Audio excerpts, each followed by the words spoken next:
जैन साथियों, आज हम साइंस के महत्वपूर्ण प्रश्न बताएंगे जो आगामी परीक्षाओं के लिए महत्वपूर्ण है। ठीक है साथियों, देखिए दोस्तों, आपको डेली मॉर्निंग में अपना टारगेट फिक्स कर लेना है कि आज हमें इतना तैयार करना है और पूरी कायनात के साथ पूरा फोकस दिन में उस विषय पर करना है। इस तरह से आप अगर प्रतिदिन डेली करते हैं तो आपकी बहुत अच्छी तैयारी हो जाएगी, आपका जो सपना है साकार हो जाएगा। ठीक है दोस्तों, देखिए पहला क्वेश्चन, एक मनुष्य द्वारा भूमि पर लगाया गया दबाव सबसे अधिक कब होता है? दोस्तों, जब वह एक पैर की अंगुली पर खड़ा होता है। ध्यान रखना, सबसे अधिक दबाव कब होता है? जब वह एक पैर की पाद अंगुलियों पर खड़ा होता है। ठीक है दोस्तों, यानी कि एक पैर से खड़ा होता है तब उस पर दाब अधिक लगता है। ध्यान रखिएगा, बी विकल्प सही हो जाएगा। अगला है, संचार में प्रयुक्त फाइबर ऑप्टिकल केबल किस सिद्धांत पर कार्य करता है? तो दोस्तों, जो ऑप्टिकल फाइबर होता है वह प्रकाश के पूर्ण आंतरिक परावर्तन पर कार्य करता है। ध्यान रखना, प्रकाश के पूर्ण आंतरिक परावर्तन पर कार्य करता है ऑप्टिकल फाइबर। ध्यान रखना, जो फाइबर होता है प्लास्टिक, वो आपके प्रकाश के पूर्ण आंतरिक परावर्तन पर सिद्धांत पर कार्य करता है। जैसे रेगिस्तान में मरीचिका का बनना है, ठीक है दोस्तों, ये भी आपका, और हीरे का चमकना है, ये सभी जो है प्रकाश के पूर्ण आंतरिक परावर्तन पर सिद्धांत पर कार्य करते हैं। ठीक है, अगला क्या है, सीवी रमन को किस क्षेत्र में कार्य करने के लिए नोबेल पुरस्कार से सम्मानित किया गया था? तो दोस्तों, जो डॉक्टर सीवी रमन भौतिकी शास्त्र से, उनको नोबेल पुरस्कार दिया गया था प्रकाश प्रकीर्णन के क्षेत्र में। ध्यान रखना, उन्होंने प्रकाश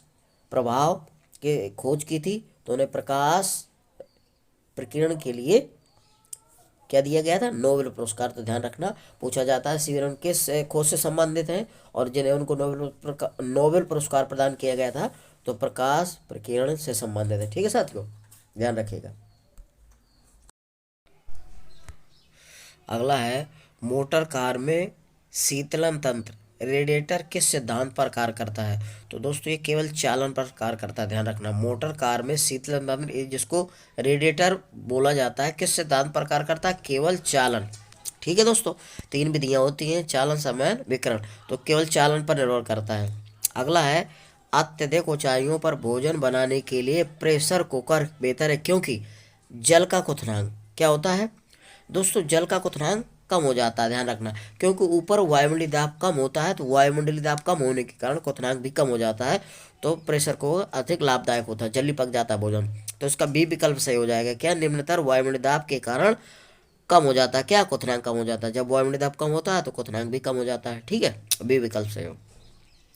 अगला है, सौर मंडल में सर्वाधिक समान प्रकार की विकिरण ऊर्जा जो मनुष्यों में त्वचा की धूप ताम्रता का कारण होती है, क्या कहलाती है? तो दोस्तों, ये ध्यान रखिएगा, दृश्य विकिरण कहलाती है। क्या कहलाती है? दृश्य विकिरण। सौर प्रकाश में सर्वाधिक समान प्रकार की विकिरण ऊर्जा जो मनुष्यों में त्वचा की धूप ताम्रता का कारण होती है, क्या कहलाती है? दृश्य विकिरण कहलाती है। ठीक है, अगला है साथियों, ब्लैक होल के सिद्धांत को प्रतिपादित किया था किसने? यानी ब्लैक होल के सिद्धांत को किसने प्रतिपादित किया था? दोस्तों, तो ये एस चंद्रशेखर ने। ध्यान रखना, ब्लैक होल के सिद्धांत को किसने प्रतिपादित किया था, यानी किसने खोज की थी? एस चंद्रशेखर ने। अगला है, आकाशीय पिंडों का अध्ययन करने वाले भौतिकी विज्ञान की शाखा को क्या बोला जाता है? तो दोस्तों, एस्ट्रोफिजिक्स बोला जाता है। ध्यान रखना, ये आकाशीय पिंडों का अध्ययन करने वाले भौतिकी विज्ञान की शाखा को क्या कहते हैं? एस्ट्रोफिजिक्स कहते हैं। अगला है, कॉस्मिक किरणों की खोज किसने की थी?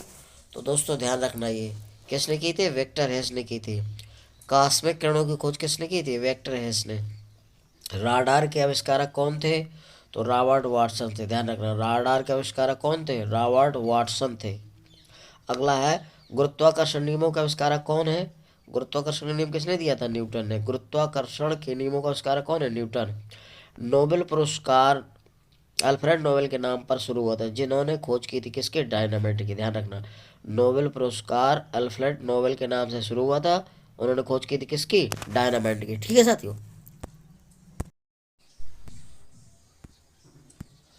अगला है, निम्नलिखित में से कौन सी धातु सबसे भारी होती है?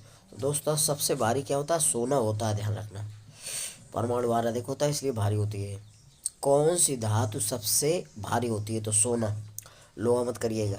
निम्नलिखित में से कौन सी धातु स्वतंत्र अवस्था में पाई जाती है? तो सोना जो होता है तो स्वतंत्र अवस्था में पाया जाता है। ध्यान रखना, और बाकी सभी मुक्त अवस्था में पाए जाते हैं। निम्नलिखित में से कौन सी धातु स्वतंत्र अवस्था में पाई जाती है? तो सोना जो है मुक्त अवस्था में पाई जाती है। धातुओं का राजा क्या है? तो सोना को धातुओं का राजा बोला जाता है, ध्यान रखना। धातुओं का राजा कौन है? तो सोना। ठीक है दोस्तों, तो धातुओं का राजा कौन होता है? सोना। AU इसका प्रतीक होता है। अगला है सोने को घोला जा सकता है, यानी कि सोना जो है किस में घुल जाता है? तो दोस्तों अम्लराज जो होता है वो सोने में घुल जाता है, ध्यान रखना। एक अम्लराज ये ऐसा होता है जो सोने और प्लेटिनम को घोल देता है, बाकी अन्य किसी में नहीं घुलता सोना। तो अब अम्लराज होता क्या है? तो 3 भाग दोस्तों ये HCl होता है, हाइड्रोक्लोरोगम, और 1 भाग नाइट्रिक अम्ल का मिश्रण होता है, ध्यान रखना। अम्लराज बनता है 3 भाग HCl और 1 भाग HNO3 मिलकर ही अम्लराज बनता है। तो तीसरा विकल्प सही हो जाएगा, 3 भाग हाइड्रोक्लोरिक एसिड तथा 1 भाग नाइट्रिक अम्ल के मिश्रण में घुल जाता है ये। अब क्विक सिल्वर किसे कहा जाता है? तो पारा को जो है क्विक सिल्वर कहा जाता है, ध्यान रखना। क्विक सिल्वर, ठीक है, किसे कहा जाने वाली कौन सी धातु, यानी क्विक सिल्वर किस धातु को कहा जाता है? तो पारा को, ध्यान रखिएगा। अगला है कमरे के ताप पर कौन सी धातु तरल अवस्था में बनी रहती है? तो कमरे के ताप पर, यह साधारण ताप पर कहता है, तो पारा जो है द्रव अवस्था में बनी रहती है, ध्यान रखना। पारद, पारद का मतलब पारा होता है, इसका प्रतीक होता है Hg, ध्यान रखना। तो कमरे के ताप पर कौन सी धातु तरल अवस्था में बनी रहती है? पारा, Hg, इसी को बोलते हैं पारद। ठीक है दोस्तों, यदि मेरा वीडियो आपको अच्छा लग रहा है तो वीडियो को लाइक और सब्सक्राइब अवश्य करिएगा। जय हिंद।